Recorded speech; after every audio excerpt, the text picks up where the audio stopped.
되시기 바랍니다.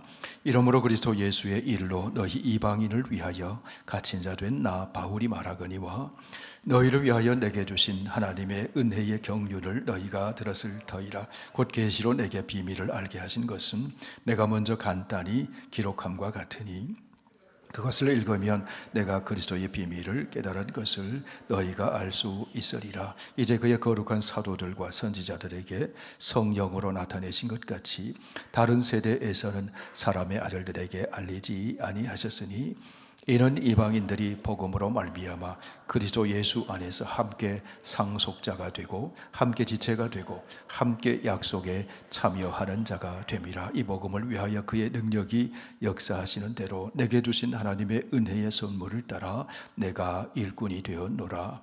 모든 성도 중에 지극히 작은 자보다 더 작은 나에게 이 은혜를 주신 것은 측량할 수 없는 그리스도의 풍성함을 이방인에게 전하게 하시고 영원부터 만물을 창조하신 하나님 속에 감추어졌던 비밀의 경륜이 어떠한 것을 드러내게 하려 하심이라. 이는 이제 교회로 말미암아 하늘에 있는 통치자들과 권세들에게 하나님의 각종 지혜를 알게 하려 하심이니 곧 영원부터 우리 주 그리스도 예수 안에서 예정하신 뜻대로 하신 것이라. 우리가 그 안에서 그를 믿음으로 말미암아 담대함과 확신을 가지고 하나님께 나아감을 얻느니라. 그러므로 너희에게 구하노니 너희를 위한 나의 여러 환난에 대하여 낙심하지 말라. 이는 너희의 영광이니라. 아멘. 아버지 하나님, 그리스도 예수 안에서 새롭게 창조하셔서 선한 일을 하도록 우리를 불러주신 하나님 감사합니다. 에베소서의 말씀을 통해 하나님을 알게 하시고 하나님을 더 온전히 믿게 하여 주시고 하나님이 예비하신 풍성한 삶을 살게 하여 주옵소서. 예수님 이름으로 기도하옵나이다. 아멘. 공부를 많이 해서 대학 교수의 지위에 오른 사람이 어느 강을 끼고 있는 시골 마을을 방문했습니다. 이 마을에서 저 마을로 건너가게 되었는데 그 마을에서 노를 저으며 소박한 일상을 사는 그 사공에 젖는 나룻배를 타게 되었습니다. 사공이 한참 노를 젓고 있는데 그 교수가 이렇게 물었습니다. 자네 혹시 철학을 좀 아는가? 제가 철학이 뭔지 어떻게 알겠습니까? 그런가? 그렇다면 자넨 인생의 4분의 1을 잃어버렸구만. 그럼 지리학은 좀 아는가? 잘 모릅니다. 자넨 인생의 2분의 1을 잃어버렸구만. 천문학에 대해서는 좀 아는가? 잘 모릅니다. 인생의 4분의 3을 잃어버렸구만. 그때 강에 갑자기 강풍이 몰아치더니 배가 뒤집혀 버렸습니다. 대학 교수와 사공이 둘 다 물에 빠졌습니다. 대학 교수는 정신을 반 잃은 채 허우적거리고 있었고 사공은 여요히 헤엄치고 있었습니다. 그 모습을 본 사공이 물었습니다. 선생님, 헤엄칠 줄 아십니까? 모른다네. 사공이 한마디 던집니다. 선생님은 인생의 4분의 3이 아니라 전부를 잃어버린 것입니다. 철학, 지리학, 천문학 다방면에 많은 지식을 쌓았지만 이 대학 교수는 사람들이 보기에는 성공한 인생처럼 보였습니다. 그런데 실은 실패한 인생이었다 하는 것입니다. 왜 그런 것일까요? 지식은 많이 쌓았지만 겸손한 인격은 쌓지를 못했습니다. 많은 지식을 알았지만 가장 중요한 생명과 관련된 지식은 알지 못했기 때문입니다. 우리 예수님이 말씀하십니다. 사람이 만일 온 천하를 얻고도 제 목숨을 잃으면 무엇이 유익하리요? 사람이 무엇을 주고 제 목숨과 바꾸겠느냐? 우린 살아가면서 세상에서는 성공했지만 인생에서는 실패하는 사람들을 보게 됩니다.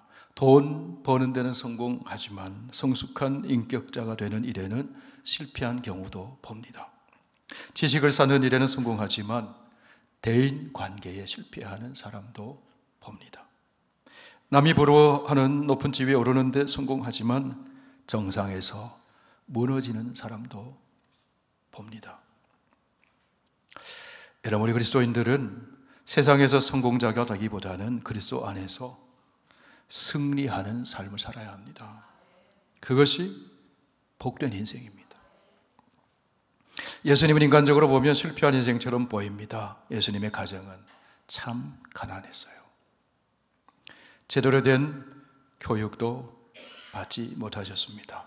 아끼고 사랑하던 제자들에게 배반을 당하기도 했습니다. 예수님은 십자가의 고난과 수치를 당하시고 33세의 짧은 생애를 마치셨습니다.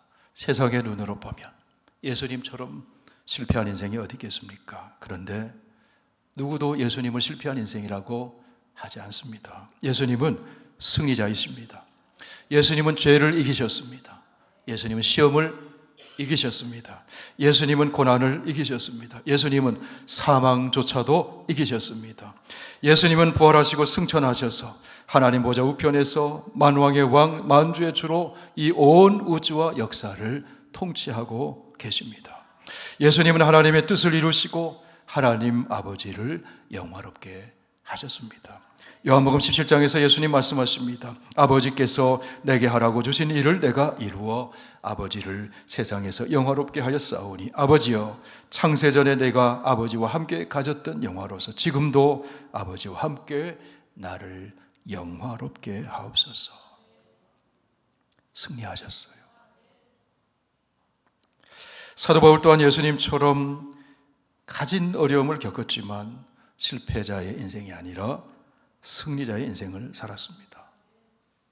말년에 바울은 이런 고백을 합니다. 나는 선한 싸움을 싸우고 나의 달려갈 길을 마치고 믿음을 지켰으니 이제후로는 나를 위하여 의의 면류관이 예비되었으므로 주곧 의로우신 재판장이 그날에 내게 주실 것이며 내게만 아니라 주의 나타나심을 사모하는 모든 자에게 도니라. 오늘 읽은 에베소 3장 1절을 보면 바울은 그리스도 예수의 일로 갇히게 되었다, 감옥에 갇히게 되었다, 그렇게 얘기를 합니다. 세상의 눈으로 보면 실패한 인생입니다. 육신적으로 보면 죄수가 되어 감옥에 갇혀 있습니다. 그러나 실은 바울은 예수 그리스도 안에 있는 사람이었습니다. 그래서 바울은 언제나 나는 그리스도 예수 안에 있다, 주 안에서 기도하고 주 안에서 감사하고 주 안에서 기뻐한다고 그렇게 고백을 합니다. 생각의 차이가 삶을 바라보는 눈을 다르게 할 수 있어요. 똑같은 물컵을 보면서 어떤 사람은 물이 반밖에 안 남았다고 그렇게 생각하는 사람이 있는가 하면 어떤 사람은 아직 물이 반이나 남아있다고 생각하는 사람이 있어요. 똑같은 사람 보면서 어떤 사람 눈에는 단점이 먼저 들어오고 어떤 사람의 눈에는 장점이 먼저 들어오는 사람도 있습니다. 하나님의 눈에는 예수 그리스도 안에 있는 우리가 보배롭고 존귀한 존재로 보이십니다. 믿음 있는 사람의 눈에는 자기 자신도 다른 사람도 그런 눈으로 보이게 됩니다. 어떤 사람이 행복할까요? 읽을 때마다 감동되는 시 한 편 소개합니다. 1%의 행복, 그런 제목입니다. 사람들이 자꾸 묻습니다. 행복하냐고. 저울에 행복을 달면 불행과 행복이 반반이면 저울이 움직이지 않지만 불행 49%, 행복 51%면 저울이 행복 쪽으로 기울게 됩니다. 행복의 조건은 이처럼 많은 것이 필요하지 않습니다. 우리 삶에서 단 1%만 더 가지면 행복한 겁니다. 약간의 좋은 것 1%, 우리의 삶에서 아무것도 아닌 아주 소소한 것일 수 있습니다. 기도할 때의 평화로움, 따뜻한 아랫목, 친구의 편지, 감미로운 음악, 숲과 하늘과 안개와 별, 그리고 잔잔한 그리움까지. 팽팽한 무게 싸움에서는 아주 미미한 무게라도 한쪽으로 기울기 마련입니다. 단 1%가 우리를 행복하게 또 불행하게 합니다. 나는 오늘 그 1%를 행복의 저울 쪽에 올려놓았습니다. 그래서 행복하냐고 행복하냐는 질문에 웃으며 대답했습니다. 행복하다고. 성도 여러분, 하나님 믿는 사람은 1%의 행복한 쪽을 선택하며 사는 사람입니다. 그 1%의 행복한 쪽은 비록 지금 상황은 어렵다 할지라도 하나님이 주시는 소망을 붙들고 사는 것입니다. 바울은 감옥 안에 갇혀 있지만 나는 그리스도 안에 있습니다. 예수님이 나와 함께하고 계십니다. 그런 고백을 합니다. 여러분, 우린 살아가면서 어려운 일을 만나게 됩니다. 사방으로 오겨쌈을 당하고 우리를 힘들게 만드는 환경에 둘러싸여 갇히는 것 같지만, 그러나 우리는 언제나 예수님 품 안에 있다는 사실을 잊어서는 안 됩니다. 예수님은 우리의 피난처이십니다. 요새이십니다. 산성이십니다. 부활이요 생명이 되어 주시는 것입니다. 다른 사람의 눈에는 보이지 않습니다. 예수님 안에서 하나님의 사랑을 받고 있는 사람의 눈에만 보이는 것입니다. 그렇기 때문에 어려움 속에서도 감사하고 어려움 속에서도 평안을 누릴 수가 있는 것입니다. 다른 사람의 눈에는 비밀처럼 보이지만 우리는 그 비밀을 아는 사람입니다. 하나님께서 우리에게 지혜와 계시의 영을 주셔서 그 비밀을 알게 해주셨습니다. 그래서 바울은 말합니다. 나는 그 비밀을 알고 있다. 나는 그리스도의 비밀을 깨달았다. 오늘 보면 에베소서 3장 3절 4절을 보시기 바랍니다. 곧 계시로 내게 비밀을 알게 하신 것은 내가 먼저 간단히 기록함과 같으니 그것을 읽으면 내가 그리스도의 비밀을 깨달은 것을 너희가 알 수 있으리라. 성도 여러분, 그리스도인은 남이 모르는 비밀을 아는 사람이에요. 그 비밀이 무엇인가 하면 하나님의 비밀인 예수 그리스도입니다. 골로새서 2장 1절 2절을 보면 그 안에는 지혜와 지식의 모든 보화가 감춰져 있다고 말씀합니다. 그 비밀이 예수 그리스도입니다. 예수 그리스도의 피로 말미암아 막힌 담이 허물어지고 하나님과 가까워진 것이 비밀입니다. 예수 그리스도의 속량으로 말미암아 죄 사함 받고 구원을 얻은 것이 비밀입니다. 예수 그리스도와 함께 살리심을 받고 일으키심을 받아 하늘에 안침바 된 것이 비밀입니다. 예수 그리스도 안에서 유대인과 이방인이 함께 하나님의 권속 패밀리가 되고 하늘의 시민이 된 것이 비밀입니다. 오늘 보면 6절에서 그 비밀을 또 이렇게 말씀합니다. 이는 이방인들이 복음으로 말미암아 그래서 예수 안에서 함께 상속자가 되고 함께 지체가 되고 함께 약속에 참여하는 자가 됨이라. 여러분, 여기 앉아 계신 여러분 서로 저와 여러분이 함께 상속자가 되었습니다. 함께 지체가 되었습니다. 함께 약속에 참여하는 자가 되었습니다. 함께 하늘에 앉힌 자가 되었습니다. 그것이 비밀이라는 거예요.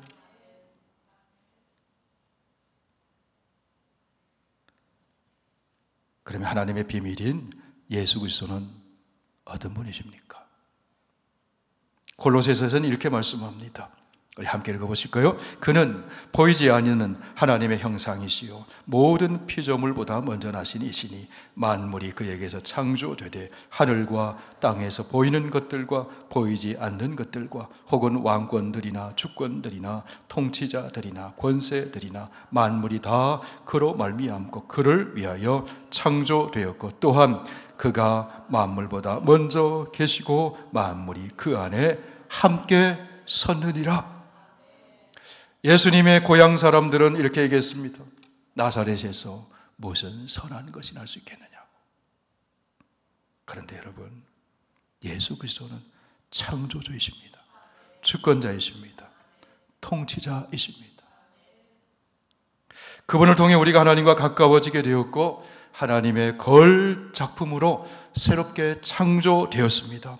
선한 일을 위하여 거룩하고 흠이 없도록 하나님의 영광에 찬송이 되도록 새롭게 거울 작품으로 창조되었어요. 그것이 그리스도 안에 숨겨져 있는 비밀이라는 거예요. 가장 위대하고 아름다운 것은 인간에 의해 만들어지는 것이 아니라 창조주 하나님으로부터 주어지는다는 사실을 여러분 우리가 알아야 합니다. 가장 가치 있는 것은 돈으로 살 수 있는 것이 아닙니다. 선물로 주어지는 것.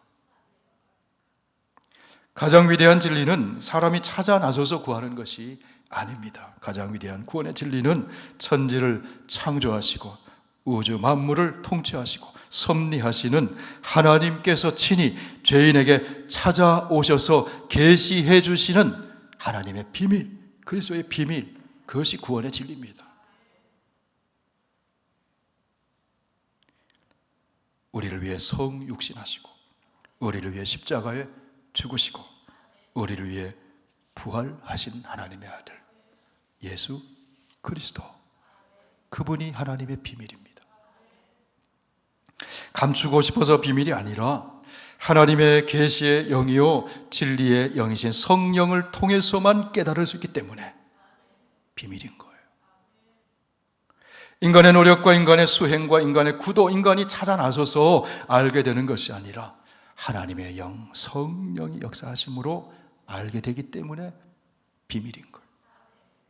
고린도전서 2장에서 말씀합니다. 기록된 바 하나님이 자기를 사랑하는 자들을 위하여 예비하신 모든 것은 눈으로 보지 못하고 귀로 듣지 못하고 사람의 마음으로 생각하지도 못하였다 함과 같으니라.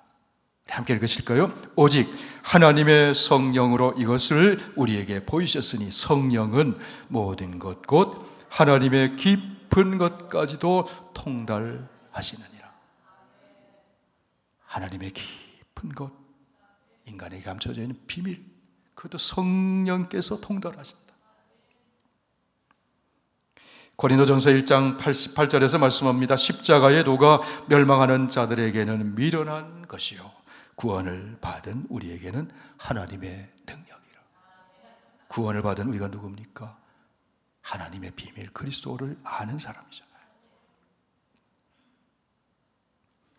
십자가는 저주받은 자의 상징이 아니라 구원의 길이라는 것이 비밀이라는 거예요. 이 비밀은 하나님의 영이신 성령님, 창조의 영이요 생명의 영이요 진리의 영이신 성령을 통해서 알게 되기 때문에 비밀이라고 얘기합니다. 바울이 그 비밀을 깨달았다고 말해요.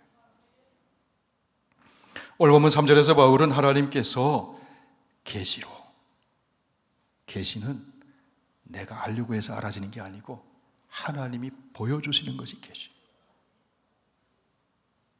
그 계시로 그 비밀을 하나님이 보여주셨다. 4절에서 바울은 자기는 그리스도의 비밀을 깨달았다고 얘기합니다.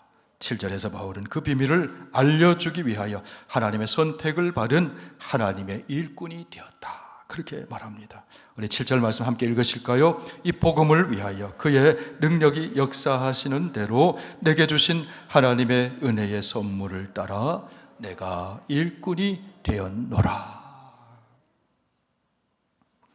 그러면서 바울은 하나님의 비밀을 전하는 일꾼이 된 자기가 어떤 사람인지를 이렇게 얘기합니다. 8절 9절 같이 읽습니다. 모든 성도 중에 지극히 작은 자보다 더 작은 나에게 이 은혜를 주신 것은 측량할 수 없는 그리스도의 풍성함을 이방인에게 전하게 하시고 영원부터 만물을 창조하신 하나님 속에 감추어졌던 비밀의 경륜이 어떠한 것을 드러내게 하려 하심이라.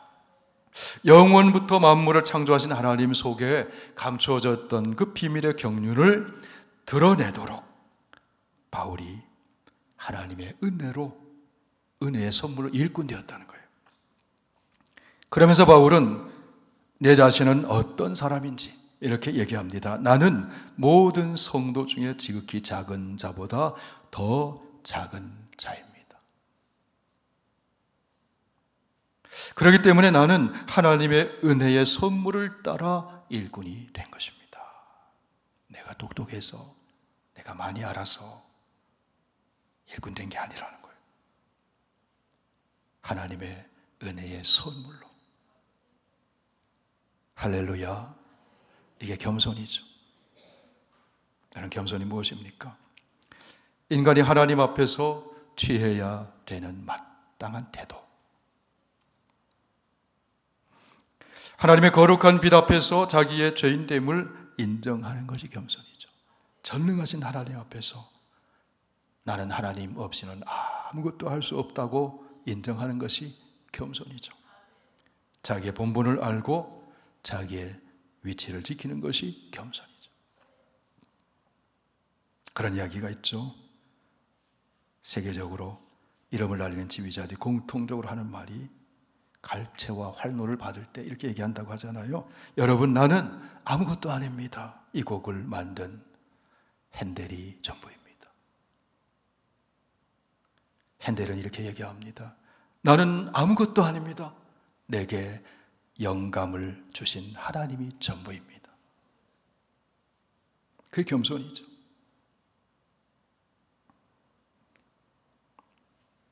고린도전서 15장에서 바울은 이렇게 고백합니다. 우리 함께 읽습니다. 나는 사도 중에 가장 작은 자라. 나는 하나님의 교회를 박해하였으므로 사도라 칭함받기를 감당하지 못할 자니라. 그러나 내가 나 된 것은 하나님의 은혜로 된 것이니 내게 주신 그의 은혜가 헛되지 아니하여 내가 모든 사도보다 더 많이 수고하였으나 내가 한 것이 아니요 오직 나와 함께 하신 하나님의 은혜로다.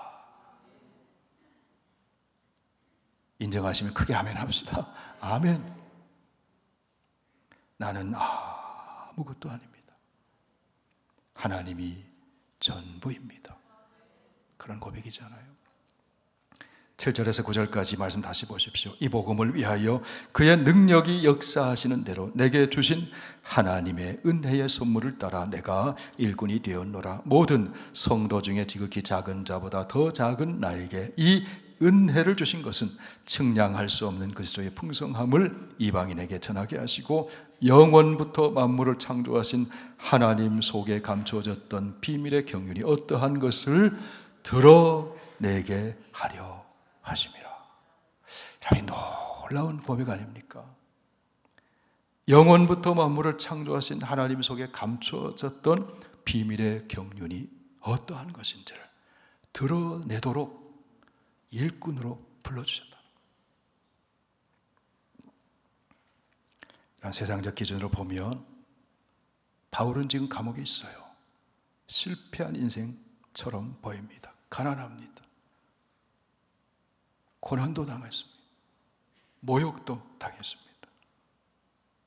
과거의 바울은 그러지 않았거든요. 사울은 베냐민 지파였습니다.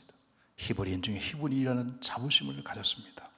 가말리엘 문화에서 최고의 학문을 했습니다. 유대 율법학자, 신학자였습니다. 바리새인 중에 바리새인이었어요. 사람들이 떠받고 우러러보는 사람이었어요. 그런데 추락했어요. 예수님 만나고. 그런데 추락한 것이 아니라 그리스도와 함께 일으킴을 받고 함께 하늘에 앉힌 바 되었다고 바울은 그렇게 얘기합니다. 사람의 눈으로 보면 매맞고 환난당하고 궁핍하고 자지 못하고 먹지 못하고 그렇게 실패한 인생처럼 보이지만 바울은 그렇게 생각하지 않습니다. 나는 비밀을 깨달은 사람이다. 비밀을 아는 사람이다. 나는 비밀을 맡은 사람이다. 고린도후서 6장에서 말합니다. 오직 모든 일에 하나님의 일꾼으로 자천하여 많이 견디는 것과 환난과 궁핍과 고난과 매맞음과 갇힘과 난동과 수고로움과 자지 못함과 먹지 못함 가운데서도 깨끗함과 지식과 오래 참음과 자비함과 성령의 감화와 거짓이 없는 사랑과 진리의 말씀과 하나님의 능력으로 의의 무기를 좌우에 가지고, 그 다음에 어떻게 고백합니까? 우리 함께 읽으실까요? 무명한 자 같으나 유명한 자요, 죽은 자 같으나 보라 우리가 살아 있고, 징계를 받은 자 같으나 죽임을 당하지 아니하고, 근심하는 자 같으나 항상 기뻐하고, 가난한 자 같으나 많은 사람을 부요하게 하고, 아무것도 없는 자 같으나 모든 것을 가진 자로다. 이게 비밀을 아는 사람의 삶의 모습이라. 자부심이 느껴지잖아요. 당당함이 느껴지잖아요. 하나님께서는 바울뿐 아니라 예수 그리스도 안에 있는 저와 여러분에게도 이 영광스러운 비밀을 알게 해 주셨어요. 그리스도를 통해 드러나는 하나님의 비밀인 복음을 알게 해 주셨어요. 그리고 그 비밀 드러내도록 우리에게 맡겨주셨습니다. 고린도전서 4장 1절 2절 같이 읽으실까요? 사람이 마땅히 우리를 그리스도의 일꾼이요 하나님의 비밀을 맡은 자로 여길지어다. 그리고 맡은 자들에게 구할 것은 충성이니라.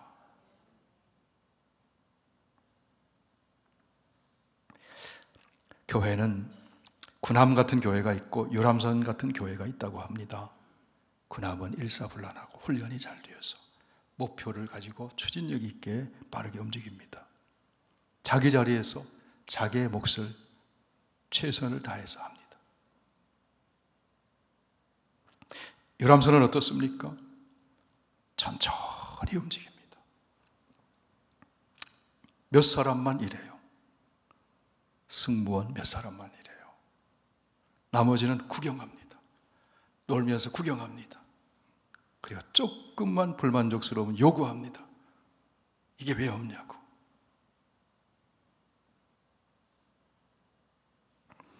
펜인가 제자인가 이런 책이 있는데요. 펜은 누구에게 환호합니까? 스타 플레이어가 나타나면 환호합니다. 그런데 금방 또 식어집니다. 조금만 못하면 금방 갈아치웁니다. 또 다른 스타를 찾아다닙니다. 실증나고 찾아다녀요. 그러나 제자는 예수님께 와서 예수님과 함께 멍에 메고 예수님과 함께 섬기는 사람입니다. 오늘날에도요, 스타 같은 목회자 찾는 성도들이 꽤 있어요.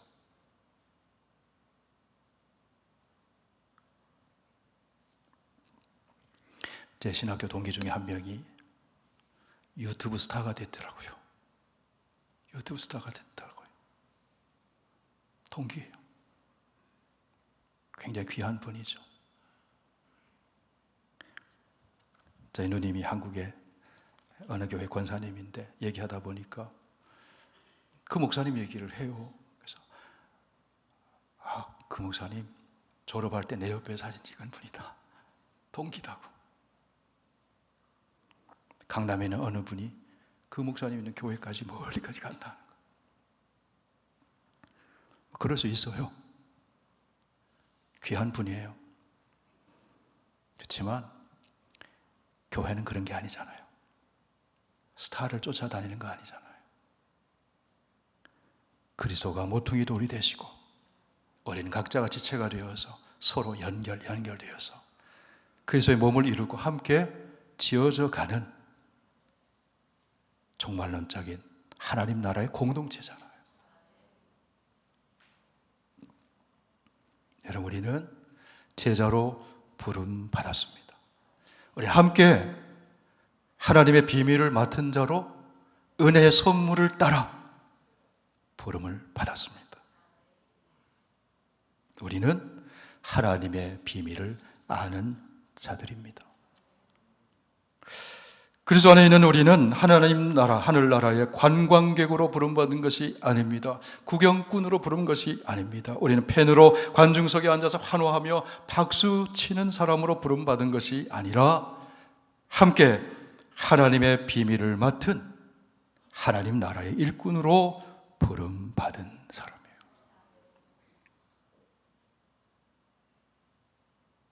영원부터 만물을 창조하신 하나님 속에 감춰졌던 비밀의 경륜이 어떠한 것을 드러내도록 오늘 본문의 바울처럼 바로 이 시대에 하나님의 부르심을 받은 일꾼입니다.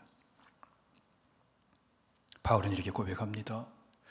나는 지금 감옥에 갇혀 있으나 실은 나는 그리스도 예수 안에 있습니다.